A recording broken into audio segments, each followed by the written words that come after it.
नमस्कार साथियों, आप सभी का स्वागत है एजुकेशन लाइन में।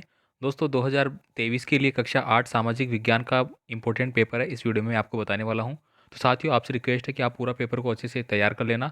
100% बहुत सारे पर्सन आपको इस एग्जाम के पेपर में से मिलने वाले हैं। साथ ही साथ दोस्तों आपसे रिक्वेस्ट हो कि आपको इसकी PDF फाइल चाहिए तो PDF फाइल के लिए डिस्क्रिप्शन बॉक्स में हमारा लिंक दिया गया है। आप हमारे व्हाट्सअप से और साथ ही साथ टेलीग्राम ग्रुप से जुड़ सकते हैं। वहाँ पर आपको सभी पेपर की PDF फाइल है और जो भी इंपॉर्टेंट इंस्ट्रक्शन होते हैं आपकी परीक्षाओं से संबंधित वो सभी आपको वहाँ पर दिए जाते हैं।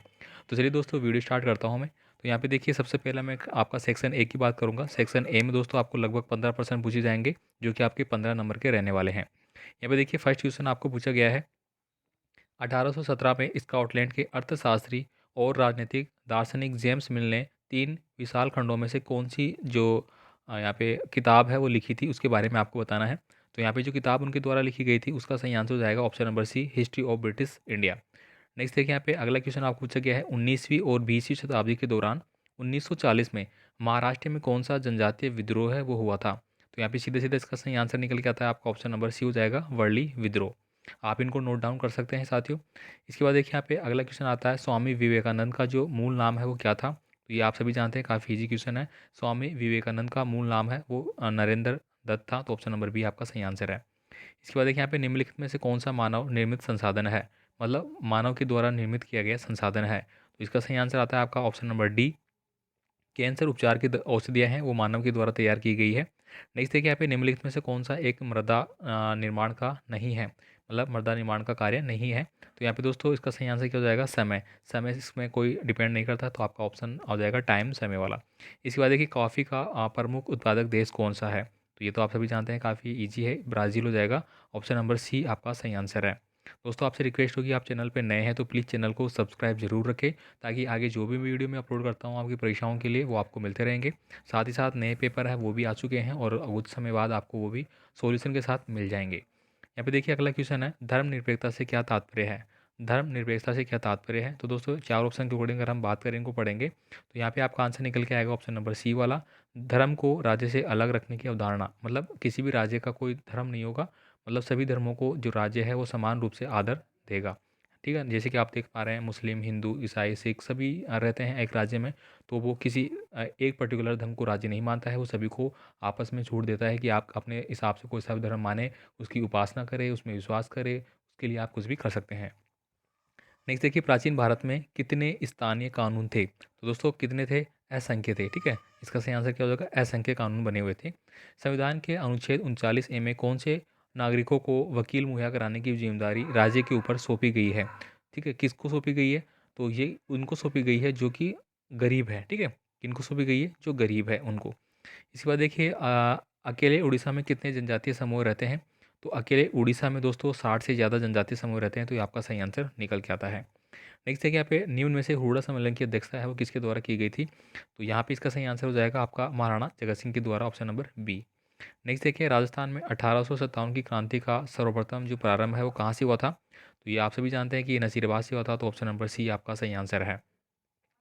नेक्स्ट देखिए, राजस्थान के किस भौगोलिक क्षेत्र में जनसंख्या का घनत्व है सबसे कम पाया जाता है।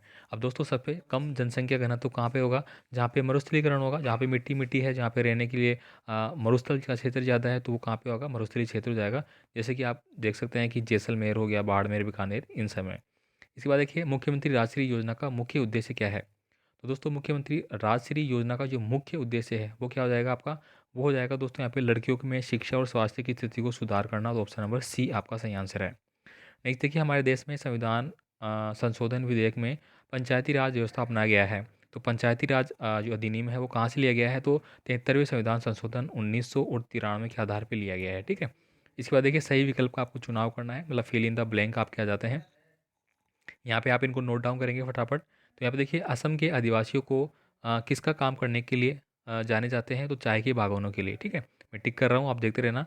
ब्रिटिश संसद ने 1858 में एक नया कानून पारित किया था और ईस्ट इंडिया कंपनी के सारे अधिकार है वो किसके हाथ में सौंप दिए थे, तो ब्रिटिश साम्राज्य के हाथ में सौंप दिए गए थे वो। ठीक है, भारत एक धर्मनिरपेक्ष क्या है, तो भारत एक धर्मनिरपेक्ष क्या हो जाएगा, देश है। ठीक है, इसके बाद देखिए, घरेलू हिंसा महिला सुरक्षा कानून लागू हुआ था।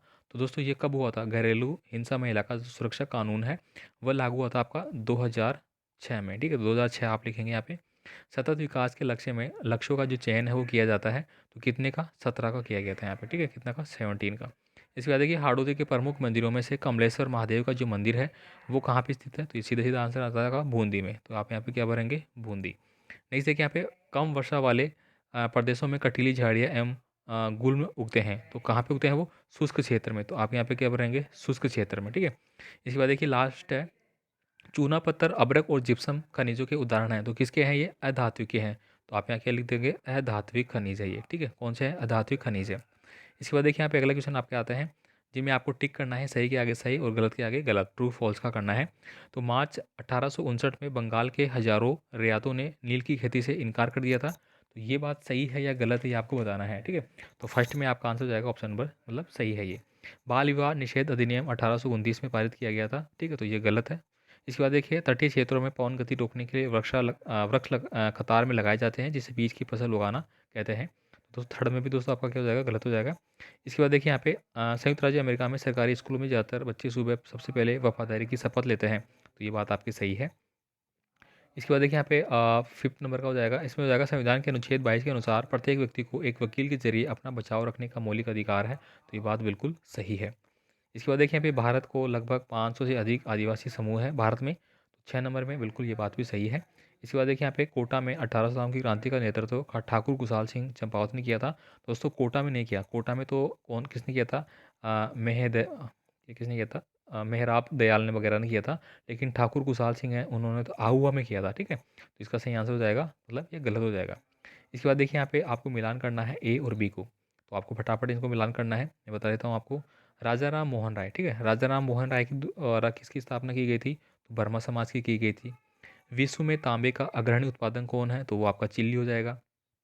महाराणा प्रताप हवाई अड्डा, ये आपका उदयपुर में हो जाएगा। और खाटू श्याम का मंदिर आप सभी जानते हैं सीकर में, लास्ट का बच गया वो आपका चट्टान बांध हो जाएगा। इसके बाद देखिए अगला क्वेश्चन आपके आते हैं, यहाँ पे देखिए भारत का मानचित्र बनाने के लिए रॉबर्ट क्लाइन ने किसको सबसे पहली बार नियुक्त किया था, ठीक है। 1819 से लेकर 1826 तक मद्रास का गवर्नर कौन था? तो इन सभी प्रश्नों के आंसर दोस्तों आपको पीडीएफ फाइल में फॉर्मेट में मिल जाएंगे, ठीक है। आप वहाँ से इनको डाउनलोड कर लेना, क्योंकि थोड़े बड़े प्रश्न हो जाते हैं, इनको मैं पढ़ूंगा तो आपका वीडियो आप जानते हैं लंबा हो जाएगा, जो कि आपको भी बोरिंग लगेगा। इन सबको आप देख लेना। यहाँ पे देखिए सेक्शन बी आपको दिया गया है, बंगाल के नवाबों और ईस्ट इंडिया कंपनी के बीच किन बातों पर विवाद था, ठीक है। 1857 की बगावत के फलस्वरूप अंग्रेजों ने अपनी नीतियाँ किस तरह बदली थी? कोई 3 आपको कारण बताने हैं। संसाधन क्या है? संसाधन के बारे में आप बता सकते हैं, बहुत सारे संसाधन हमें प्राप्त होते हैं। इसके बाद देखिए बायोगैस संयंत्र चित्र बनाकर आपको इसके बारे में बताना है। इसके बाद देखिए सार्वभौमिक वयस्क मताधिकार से आप क्या समझते हैं? ये आप बता सकते हैं, जिनकी उम्र 18 वर्ष हो गई है और जिनका नाम मतदाता सूची में दर्ज है, वो देश की सरकार चुनने में, राज्य की सरकार चुनने में, पंचायती राज में चुनने के लिए वो क्या होते हैं? विशेष रूप से शामिल होते हैं। इस प्रकार से आप लिख सकते हैं। न्यायपालिका की भूमिका क्या है? ये आप बता सकते हैं। इसके बाद देखिए राजस्थान के मानचित्र में निम्न सूती वस्त्रों के उद्योगों को आपको दर्शाना है, जैसे कि भीलवाड़ा है, ठीक है। तो ये देखिए भीलवाड़ा कहाँ पे? जयपुर, ब्यावर, ये कहाँ पे है? तो आप यहाँ पे बता सकते हैं। ये देखिए ये वाला जो स्थान है ये जयपुर है, इसके आसपास दोस्तों ब्यावर है, वो आपका अजमेर वाला क्षेत्र आ जाएगा। यहाँ पे भीलवाड़ा आ जाएगा आपका, इस प्रकार से ब्यावर इधर आ जाएगा आपका, ठीक है। इस प्रकार से आप लगा लेंगे, ठीक है।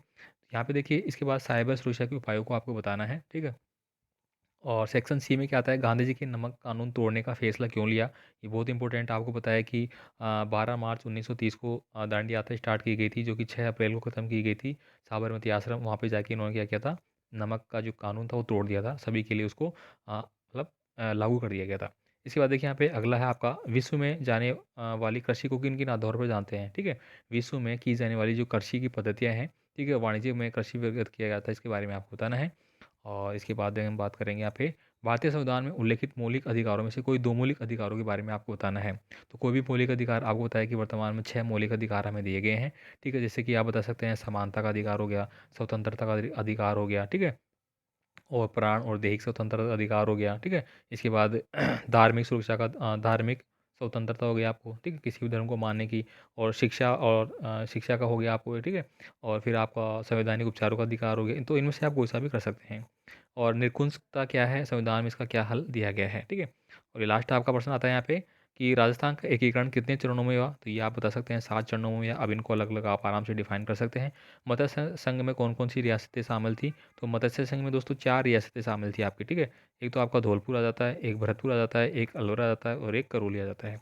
इसके बाद देखिए चतुर्थ चरण में वृद्ध राजस्थान में सम्मिलित रियासतों के नाम आप बता सकते हैं। तो ये पूरा पेपर दोस्तों मैंने आपको बता दिया है, पीडीएफ फाइल आपको मिल जाएगी डिस्क्रिप्शन में जो मैंने लिंक बताया है। और आप चैनल को सब्सक्राइब करके जरूर रखें। आपका कोई भी कमेंट है आप मुझे कमेंट कर सकते हैं। धन्यवाद।